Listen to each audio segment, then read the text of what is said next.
Nous venons tout juste de recevoir une des dernières cartes Mini TX de cette GOL, la Minix 6150 SE UC3. C'est donc l'occasion de faire un petit déballage, histoire de vous montrer cette carte en AM3 qui a un atout très intéressant, c'est qu'elle est vendue moins de 70 € en Allemagne.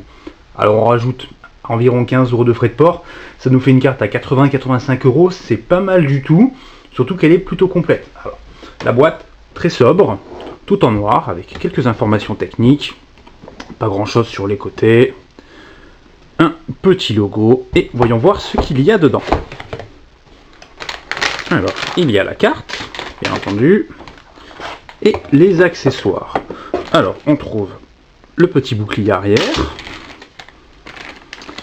un SATA avec son connecteur d'alimentation, un autre, le CD-ROM avec les pilotes, et une petite notice qui visiblement n'est qu'en anglais. Pas très grave, de toute façon ça doit pas être bien compliqué à utiliser cette carte.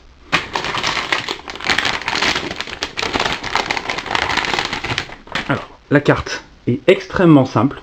On trouve le socket en AM3 sur le haut. En dessous, un petit radiateur pour le chipset, donc c'est du GeForce, c'est du 6150 SE. C'est pas très puissant, mais c'est pas le but de l'opération, puisqu'ici on va plutôt essayer de se faire un PC gamer Mini TX à petit prix.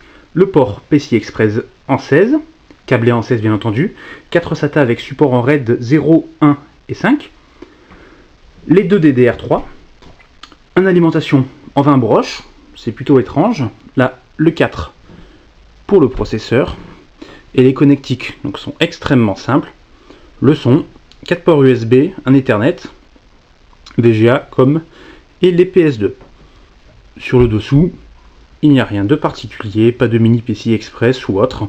C'est vraiment une carte très basique, mais qui permettra de se faire un PC à tout petit prix.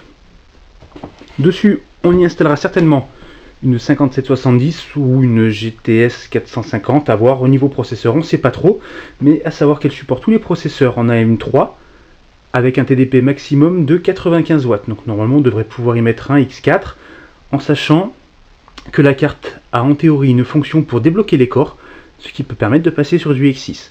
On verra tout ça dans un petit mois. Bonne journée à tous!